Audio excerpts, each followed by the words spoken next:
Amigos, buenos días. Les habla Manongo Mujica. Es un privilegio estar acá con Terje Evensen y Igor Cavalera, tres amigos músicos percusionistas. Vamos a compartir sobre los procesos creativos, sobre el disco Paracas Ritual, sobre qué significa escuchar y otros temas que no sabemos que se irán dando en el proceso. Queremos agradecer muy especialmente a Luis Alvarado, a Bull Records por permitir que esto ocurra. Queremos también felicitar a Luis por esta nueva plataforma que está empezando en este festival online, permitiendo a muchos músicos experimentales ser escuchados. Vamos a conversar en inglés porque tanto Terje como Igor así lo prefieren. O sea que saquen su oreja inglesa, por favor, para estar conectados. Muchas gracias.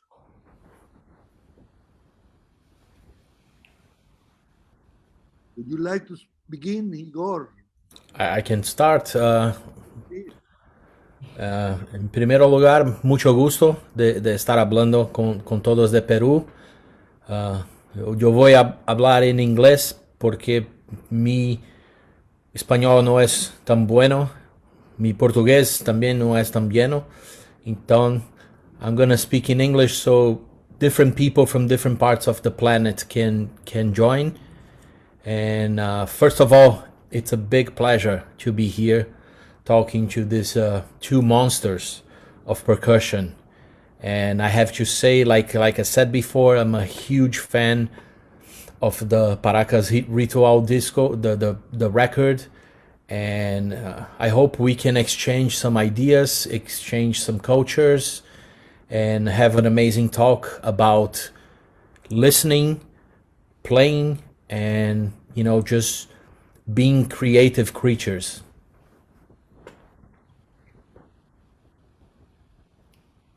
Yes, Igor, thank you for that opening. It's like a press roll. It's a very fluid press roll in Spanish, Portuguese, and English in three parts. Different flavors. Right. So, yes, I would like to come to the desert of Paracas, which is an amazing geographical, mystic place to really learn how to connect our listening to the landscape. And I think that is something Terje and myself have been connected with, this possibility of tuning ourselves to the mystery of landscape. Really, what is landscape? What it corresponds in us, space. And I think both Terje and I, we found walking on this ancient desert, wordless, in absolute silence, receiving this impression that is the now, is the possibility of existing in the now and opening to this vibration of eternity that the desert has. So there are places that can really talk to you a language that maybe is not human, maybe it's not ordinary, maybe it comes from a different level. And we were just there. We were not thinking about doing a record or anything. We were just sharing an experience of being there listening. That's how it first happened. Then we came to Lima, to my studio, and we just start playing without words, just playing what we had received from the desert. And after we start finish, Terje went to Norway, I stay in Lima, with Juanjo Salazar, my sound engineer, and we start listening the tracks of what we had played. And I said, well, this sounds like the origin. This sounds like the beginning of the creation of the planet. And I will send that to Terje, and Terje will send back his impression of the origin with electronics. And so this music happened in a very natural way, very organic. There was no pre-planned structure or anything like that. It was just impressions from what we have experienced of being in the desert.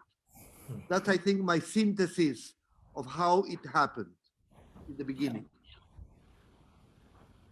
Well, that's beautiful, and I think as a listener, you can definitely hear exactly what you're saying when you listen, especially because I believe this record, it's almost like a journey, at least for me.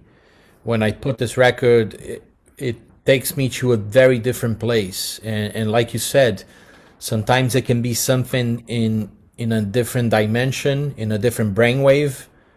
And I love the idea that it is also something that many different people in different places of the earth can have different ways of examining this. You know, for me, I really felt what you're saying. It's ritualistic, but you don't know exactly where, because it doesn't have like too many, you know, it gives a lot of space for thinking. And I believe music nowadays, not only music but art in general, movies and music, they don't give enough space for us to digest and to think and to expand our minds.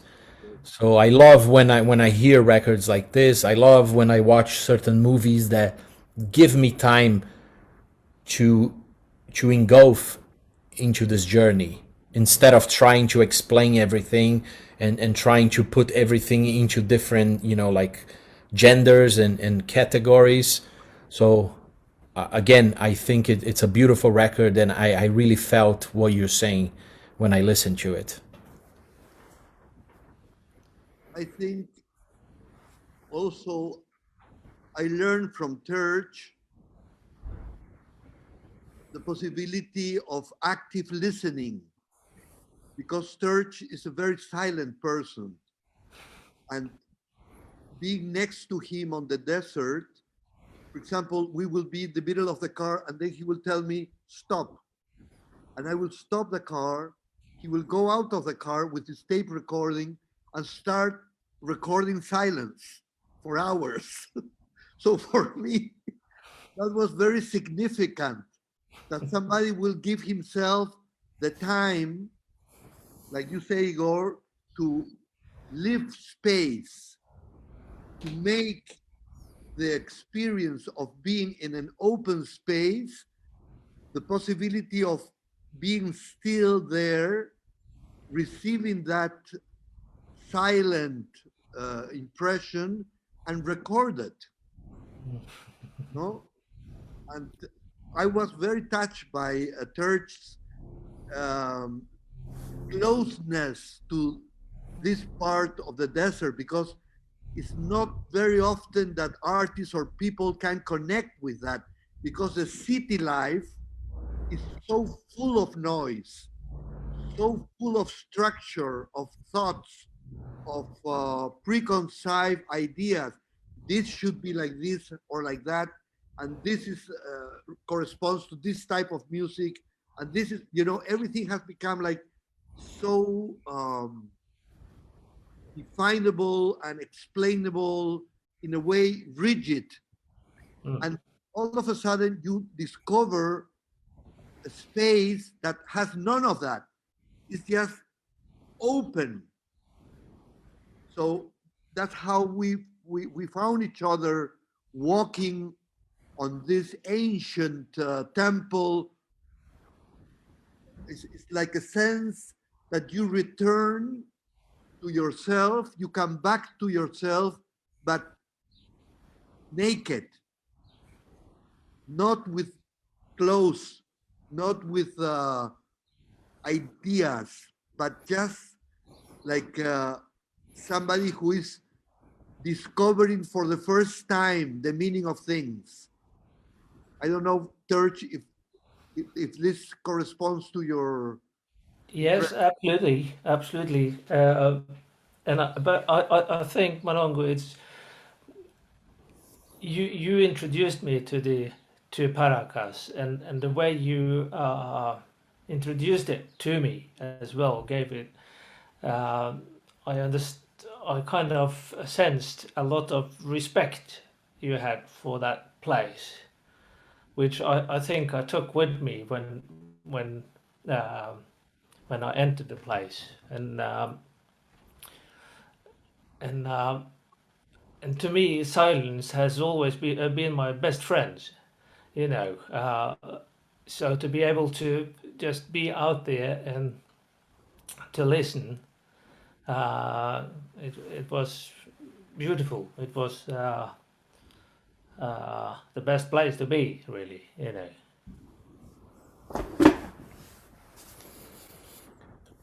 I have a question. Is that okay? Yeah. So I have a curiosity on how the recordings were made while you guys were in the desert. What kind of equipment did you guys use to capture some of the sounds? Ah, because we went there twice. We've been there twice. So the first time we used just a Tascam recorder. Uh, I can't remember what mic we used, but I think. Can you remember, Manongo? No, I also had a Tascam, just Yeah. like you. It was the first time it was I used your Tascam, so it was yours Tascam we used. The second time we used this sound device, Mhm. another type of. Like a Zoom? Huh? Is it like a Zoom? One of those? No, it's not a Zoom. It's it looks like a sound. It's called sound device Ah, basically. okay. Yeah. So and it comes with different. You can have 8 inputs, or you can have different things. But mine have it's only a stereo, and you can record also in MS stereo, which I used a lot as well. Which gives the recording, as you probably know, a very nice direction, and you can also kind of play with the sound by moving the microphone to certain, so you can give you can give the sound movement Okay. just by moving the stereo thing, because so yeah, that was what we used to record. Uh, the first time we stayed in a small hotel thing, a small cottages just next to the sea. So and we also were driving, I think, across the whole Paracas and to some nice beaches on the other side. Uh, so we recorded a lot of the ocean as well. By, by and this is just like uh,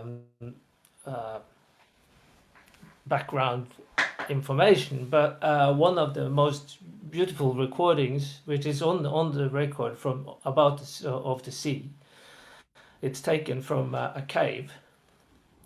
We walked down to a beautiful beach, long many stairs down, and it was a beautiful beach, and it was a nice little cave in the corner. So we walked there, and I thought this is a beautiful place for my mic, because it's no wind in there, so it would capture the water beautifully. And then we discovered a dead seal in the cave. So we are recording something really beautiful, but with something quite horrible back there, which kind of gives that recording it to me. It gives it another dimension in a way. It's like also a another level to it.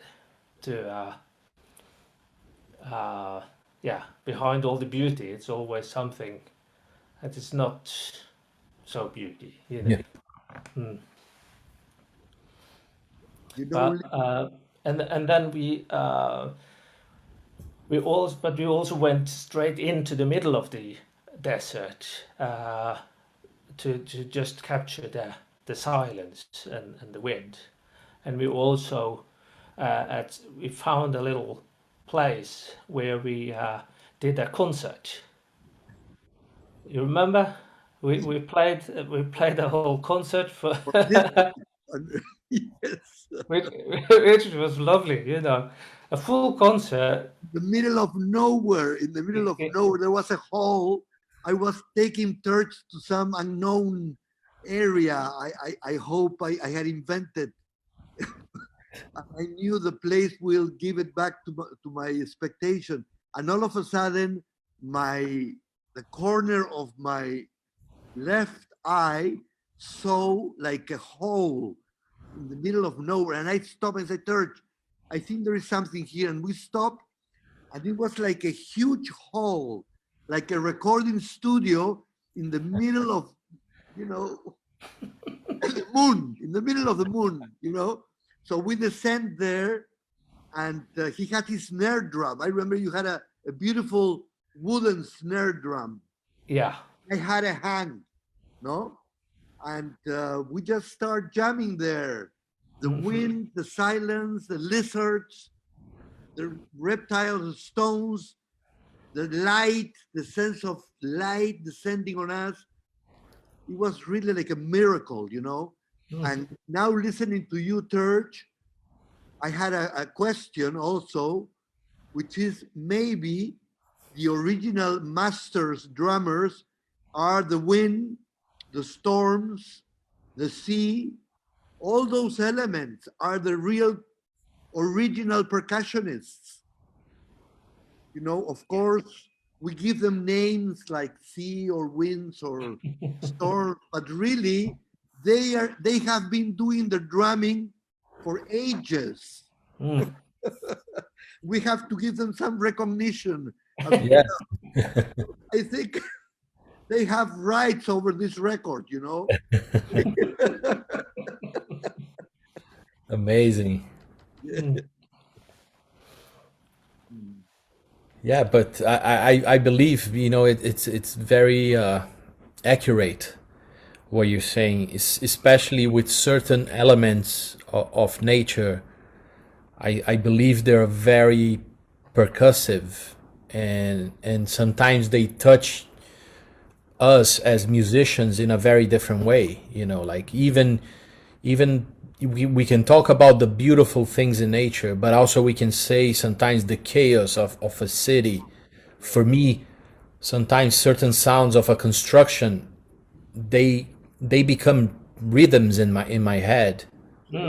And all those things I try, because of course, like you're saying, silence is beautiful, but I also love the noise of things.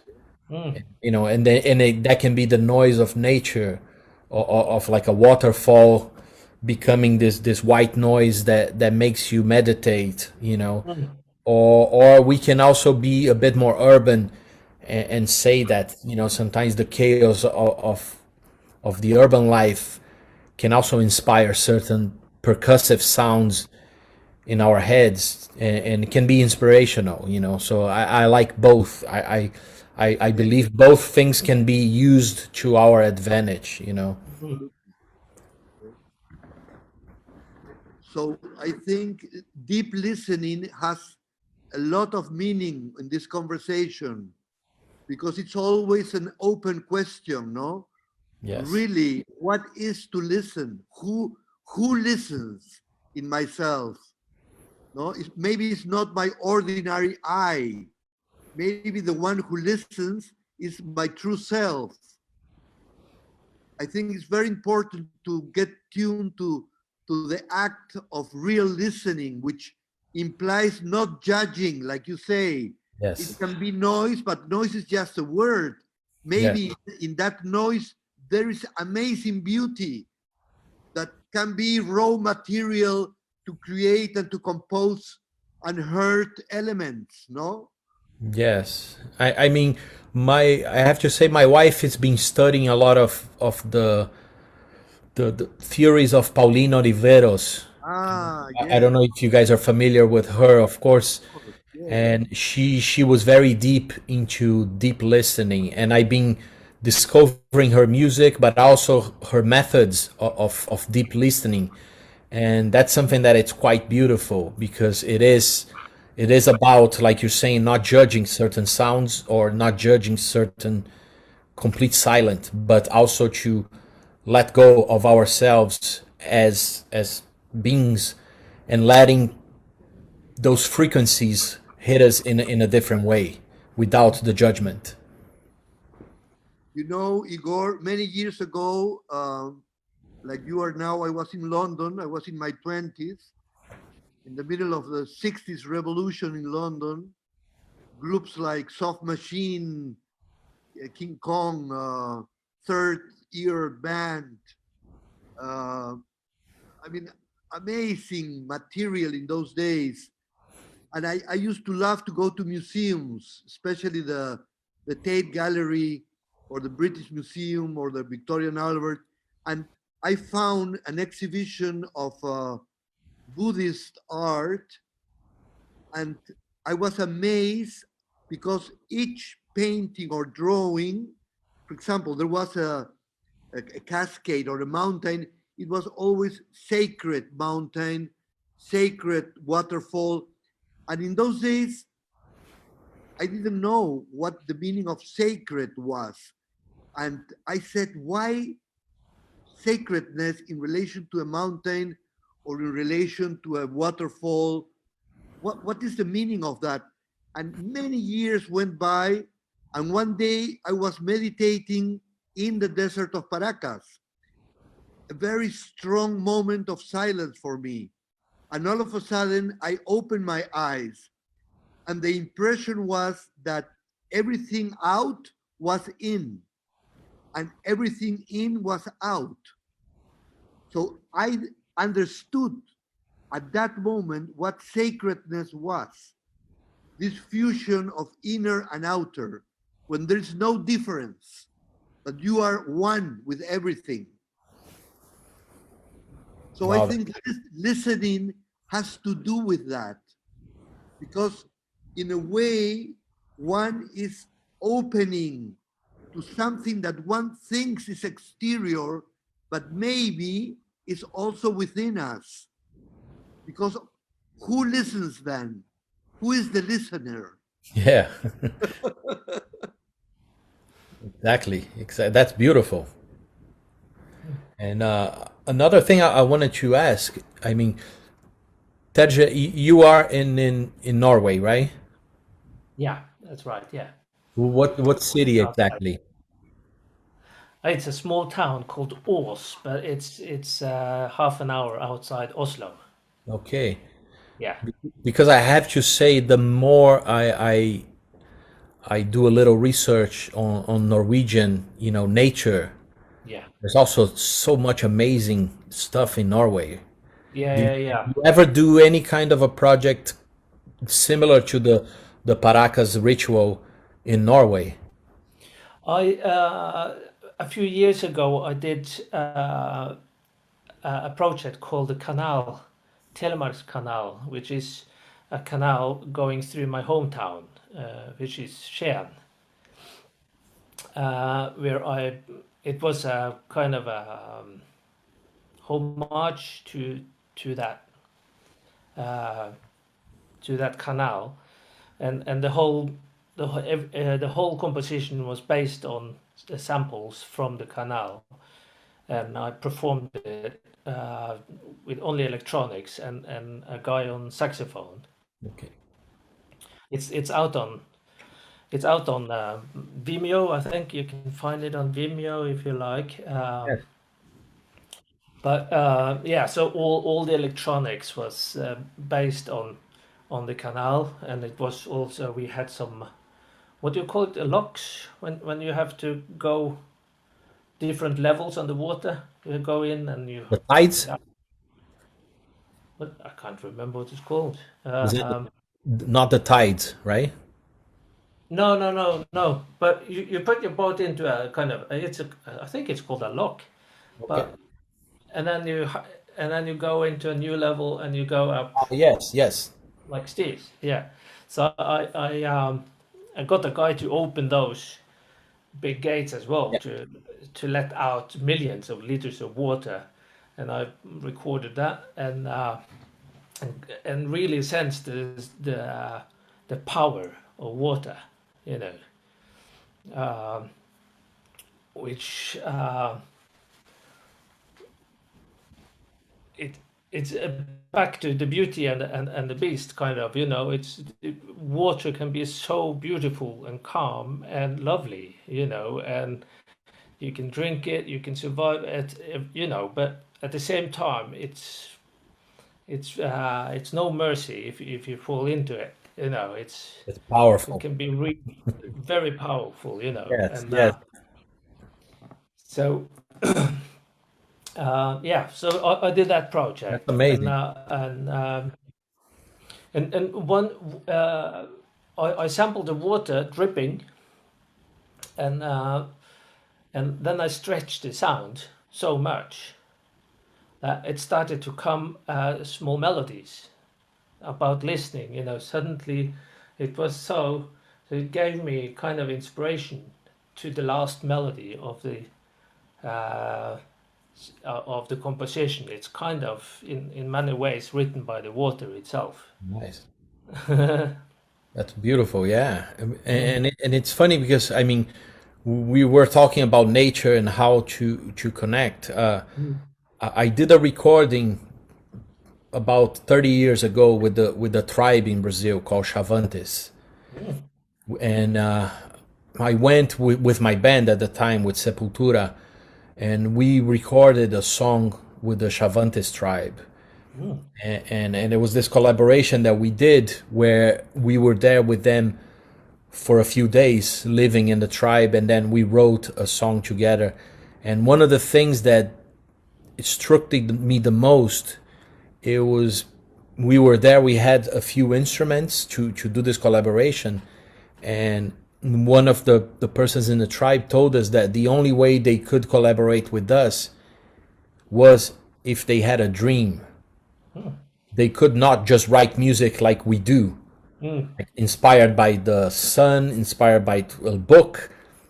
For them, it needs to be through a dream. The dream is the channel. Wow. So we had to wait a few days until one of them had the dream, and then he was like, "Okay, now we can write a song together." Because in the dream they told me what to do. So that was quite amazing, and to be also honest, like what you're saying about water.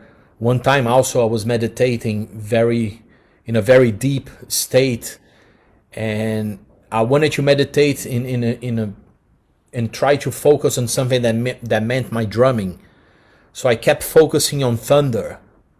I think thunder it's a very powerful sound that shakes, like you're saying, like an earthquake. The thunder has that. But then when I went super deep in my meditation, I realized that way stronger than thunder, it's water. And then water was the element that brought me to the essence of drumming. It is, again, like you're saying, something that can be beautiful, but you can't really mess with it. It's powerful. It can move a whole city, you know. So yeah, I just wanted to add those two elements to the conversation. Yeah. Great, thank you. You know, Igor, there is an Andean myth. There are many Andean myths in ancient Peru. And while I was listening to you, it came like in a dream, like the tribe told you. And this myth is about the origin of drums. And it goes something like this, that many years ago, a group of shamans, they will go all the way up to a mountain.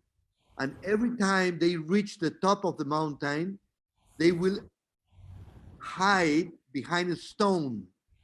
which was a place for them to wait for the thunder. And the thunder will come and explode on top of them. And they want to catch him, but they could never catch him because the thunder was always so fast and so potent. And they became very frustrated, these shamans, that they couldn't, hold the thunder. And so they descend the mountain always frustrated. And they said, well, maybe next year we are more lucky. And each year they repeat this ritual until they gave up. They gave up completely. But one of them persisted. And this shaman, one day he was walking on a wood, and all of a sudden he heard the thunder. And while he was hearing the thunder, he saw a deer coming out of the wood. So he took his arrow and he shot at the deer. The deer died, and he came next to the deer because he saw that while the thunder was exploding, a huge tree was falling down as well.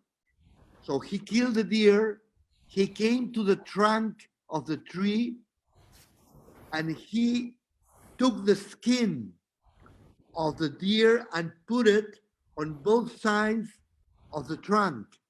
And the shaman said, now the spirit of the thunder is inside the trunk. And this is how the first drum was created. That's great. Beautiful. Yeah. Yeah. So even in very ancient mythological stories, the presence of the elements of nature in connection with drumming is there, It's very important not to lose that connection, I think. Yes.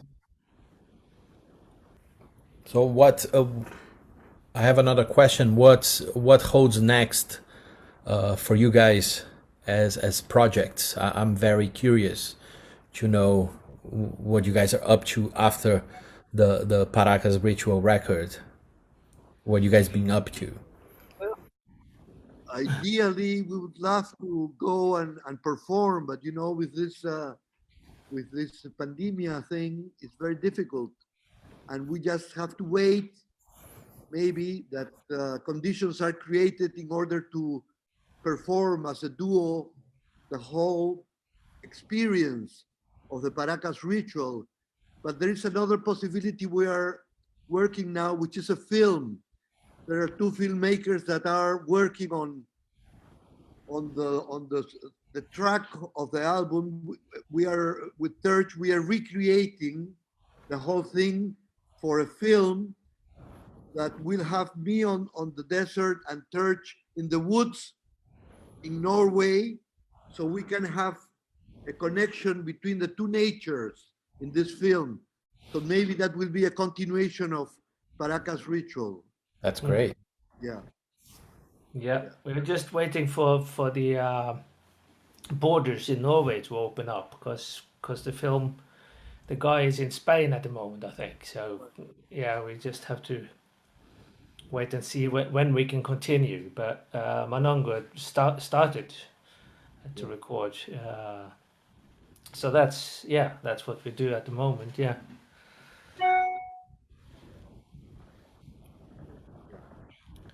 But we were supposed to do a lot when the album got released. So there is kind of just a lot of cancel of activity, which is a shame, because it's when you first have the product, you want to continue, and develop. So it's a shame now that we can't. It's hard for us to continue when you're on different side of the world. It's like. Now we are in the ritual of patience. Yeah. Yeah, all of us. A patient ritual. Yeah. Yeah. That's the next album.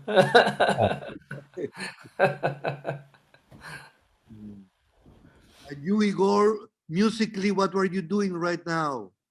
I think, like I mentioned before, you know, of course, like art and music, it's what kept me sane through this pandemic times that we've been living, these dark times. You know, of course, like it's amazing to be close to the family. You know, I tour a lot, I travel a lot. When before this, I was doing a lot of touring. So of course, I appreciate being at home, being with, you know, with my kids and my wife.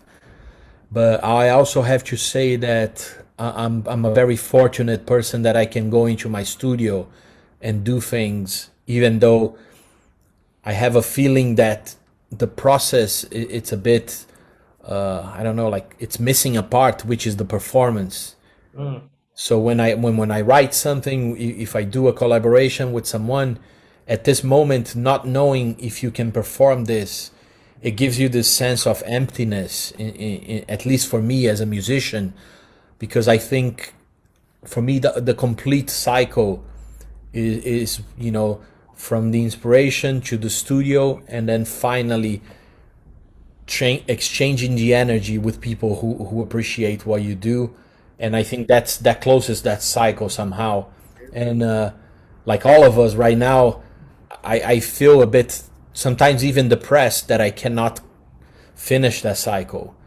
I go into the studio, I write stuff, but I'm already thinking, how can I have this energy with people, especially when we're talking percussion, drums, synths, and all those very strong vibrations that we need people to be with us to experience this. And I hope that, you know, like you know, like everyone is hoping, is that little by little things will start to become easier for artists to travel, and for people like me as a fan. I also love to go see other musicians perform. I love to see like Manongo says, you know, like going to the museums and seeing art and getting all those inspirations. So it's a tough time, but luckily we still have music, we still have those outlets. I still have my I have a lot of percussion, a lot of drums, and some synthesizers that I collect over the years, that I can make some experimental stuff that I'm really into it. So yeah, that's where I'm standing at this moment. But just like you guys, missing that element, it's quite, it hurts a bit, you know. Paradox, no? It's a big paradox that for so many years we thought this was something absolutely natural and unchangeable. Like you say, is the finishing aspect of a creative process, and all of a sudden, that very important part of the process is gone. Yes. No? So it's the question is, so for whom are we making what we're making? No? Yeah. I mean, it's a very important question, because again, listening to a record also is still very relevant, very important. So putting out music, of course, it is a very important. At this moment, I do a lot of research. I buy records. I listen to stuff online, and those things are very, they make me happy.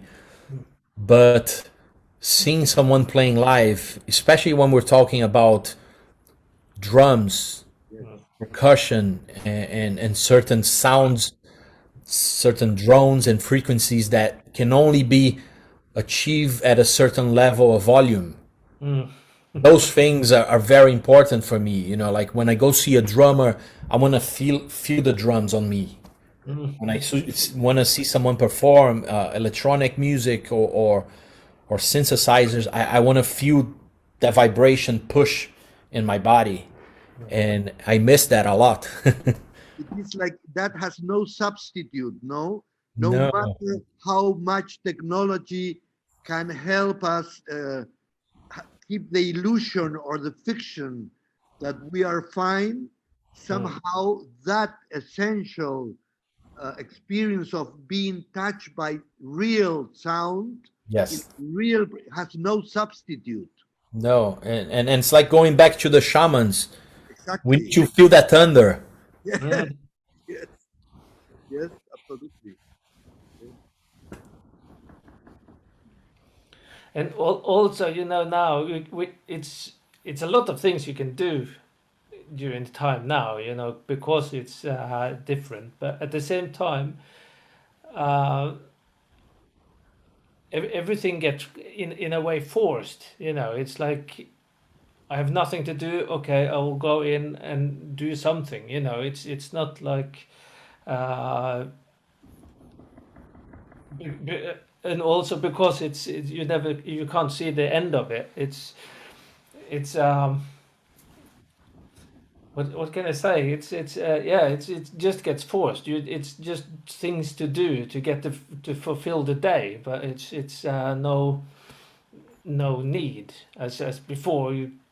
I could feel the need of playing, or you know, uh, but it's in a way it's not there anymore because it's everything is just gone. You know. And yet, and yet, it's a big lesson to learn be on our own, to be able to rediscover what we have always been searching for, and maybe it's on the now, because before somehow we were projecting outside, we were projecting something that somehow we felt had to finish in a concert hall Mm. out. But now, as we don't have that result, maybe we have to find that result in ourselves, to play Yeah. for our own audience, you know, to play for our own different Igors and Terjes and Manongos. There are many, many of us inside us, So there we have an audience to enjoy.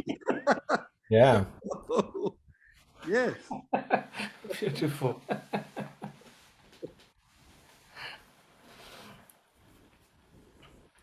Yeah, it's definitely different. Definitely, it's a challenging time because you really need to turn things upside down and think twice. You know, so which is interesting in itself. Yes. Yeah, I mean, I very agree with Manongo when he says that sometimes we might need to turn to ourselves, and by doing that, also it'll be a good exercise to dissolve our ego as musicians, and maybe to think as not as the final project, as performing live, but just doing for the sake of music. Mm. So we might have to rethink how we do things, and that's an important exercise at this moment, at the now, Mm. because maybe that the energy that we need is just the ego. Mm. Maybe we are missing the ego. Maybe we are, and maybe we need to kill the ego. Exactly. Exactly. For example, in the beginning of this conversation, I evoke my great friend Chocolate, which for me somehow was somebody who taught me many things, not only in drumming but in human aspects. And every time I will tour with him, be it South America or Europe or the United States, and we finish a concert, people want always more. And Chocolate will always refuse to play an encore, but he became absolutely indignant, furious. And it was very difficult for us as a group. I'm talking about Peru Jazz, which is a band of, in those days we were four, now we are five, but saxophone, drums, percussion, and bass. And people will always, ask for more. And Choco will just walk outside. We could play an encore. And once I asked him, can you really explain to me why you refuse an encore? And listen what he told me. He said, Manongo, if you invite somebody to your house, you give them the best food, the best conversation, the most deep philosophical questions, the most exquisite dessert. You introduce them to the most beautiful women in town. And they ask more. What is this? What it represents, he says. He's asking for more. Yeah, think about it. He said, sometimes we die on stage and we are reborn. Sometimes it's so difficult to play against your wish to play. Sometimes you don't feel like playing and yet you have to perform. And people ask more. He said, no, I don't accept that, you know, he said. They have to learn that we have given everything. There is nothing more to be given. So that encore business, he says, doesn't correspond. You know, it's out of place. It's completely out of place. That's great. Yeah. So I think now it's the same, you know. We have to accept that it's a different reality. Yes. Yeah. So a different music has to come out of this. Completely different music.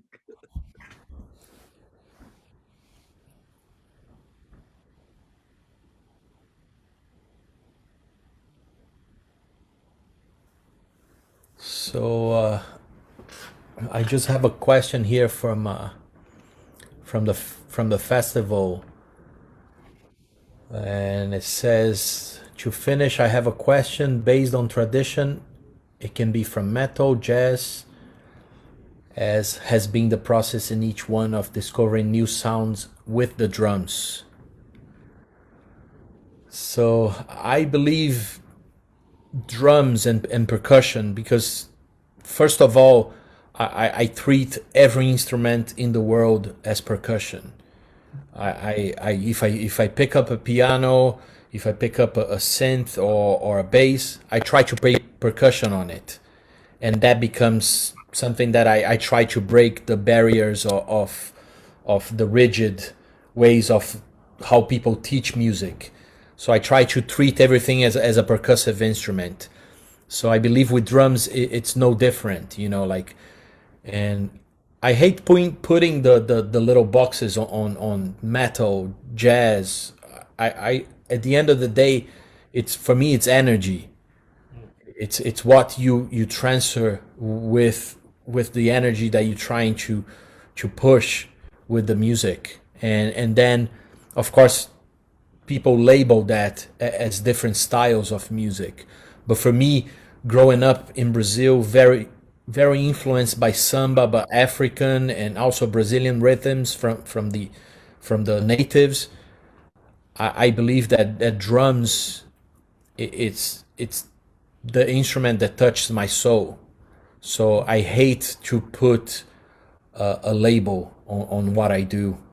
And when I talk about, like, I played metal for many years, I play all kinds of styles of music, but I always looked at my drumming as something else.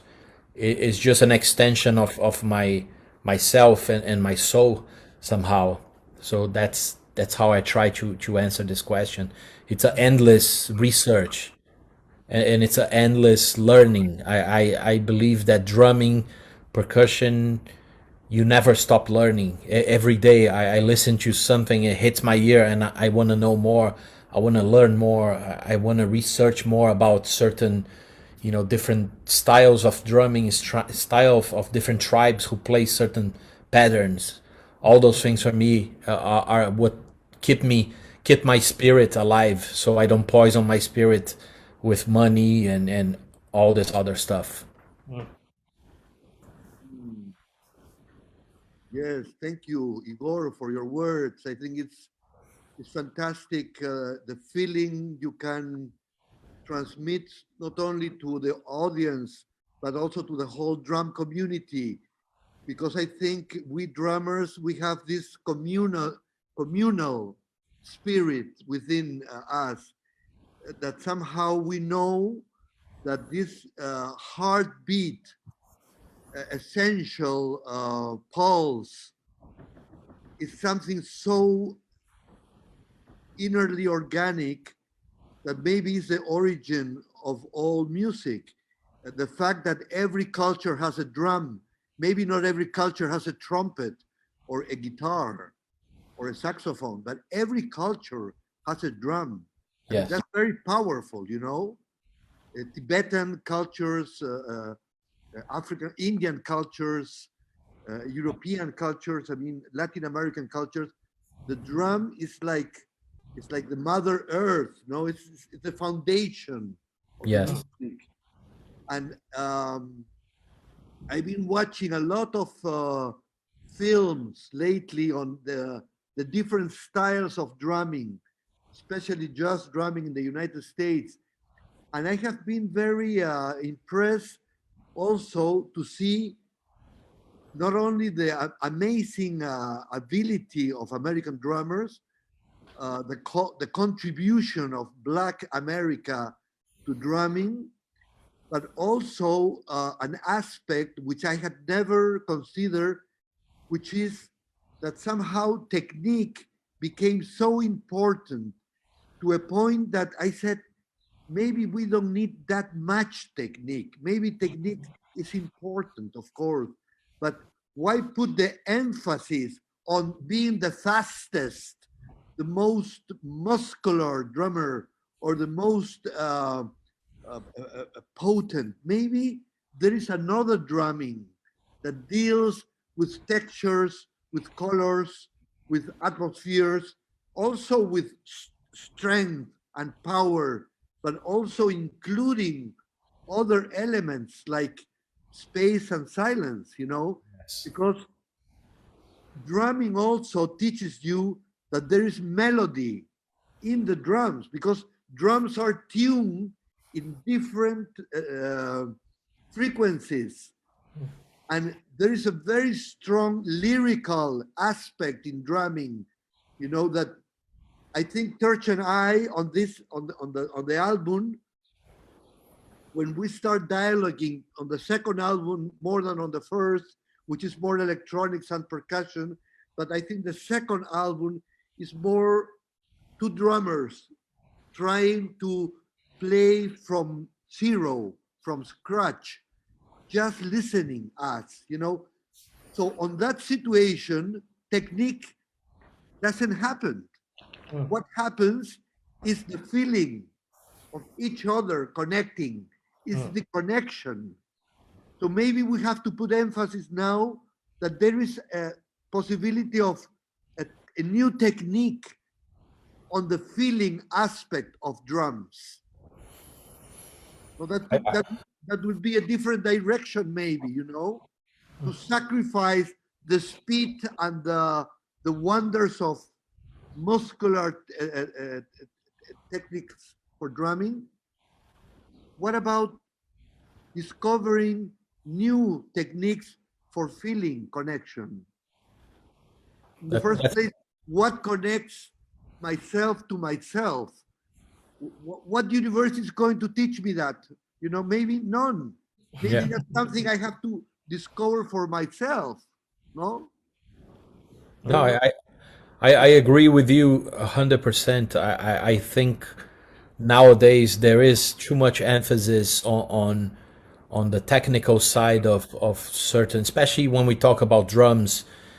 And for me, to be quite honest, it becomes like a circus. It's just people showing off That's right. what they can do, and they don't touch my heart. You know, things that touch my heart are not technical. They are, I think, a lot more deep and it's something that it really speaks to my soul again, rather than just a brain thing that you can connect and try to do by practicing 24 hours a day. But I don't care about that really at the end of the day, and I try to show that through my music, and also with people around me. I try to show on how important it is to look at the drums not as a technical thing, but as something that can be simple, and like Manongo said, or Chocolate, it can be minimalistic and it can touch your heart.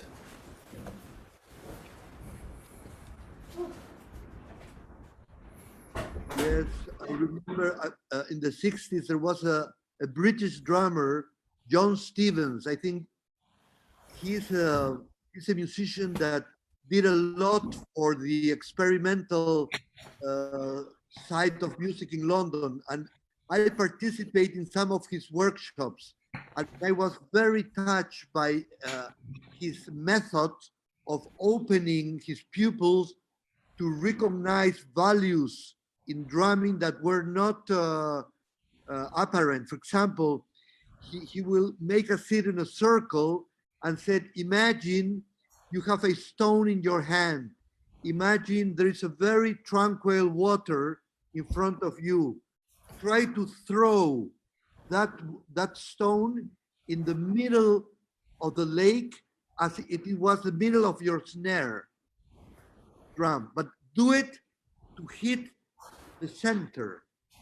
And we will just do this silent exercise of throwing an imaginary stone to the center of an imaginary snare, which for him was a C, And I realized there were so many possibilities, and I was so touched by his investigations that I called a friend of mine who was in those days living in Spain, a very virtuoso player. And I introduced to John Stevens and said, well, this is a friend of mine. He was Russian, and he's an amazing flute player. He said, okay, play something for me. And this guy started playing 1,000 notes at a time, and John stopped him and said, stop, play one note with feeling, one note. And the guy was shocked. He said, so you are not interested in my technique? No, it's not that. He said, but don't impress me. I don't want you to impress me. I want you to share with me that you can connect with one note. Yeah, that's really important. There's a big difference, Yeah. There's a whole field to explore, that I think we have to share with people. Yeah. Okay, Igor, thank you so much for sharing your time, your sensitivity, also Terje, and to Luis Alvarado and the people of Blue Records. We are very proud of what they're doing. Yes. Really giving opportunity to young people to explore and to experiment. And this label, Blue Records, really is something people should know about it. Yes, it's been a pleasure to talk to both you guys, and hopefully we can meet each other in person in the future. And also, I would love to collaborate with you guys at one point. We can do something musically together. That would be amazing. And yes, thanks a lot for this conversation, and thanks to Bull Records for doing this and providing this space for us. Thank you. Yeah, thank you very much. Thank you. All Okay. right. Ciao, ciao. Ciao.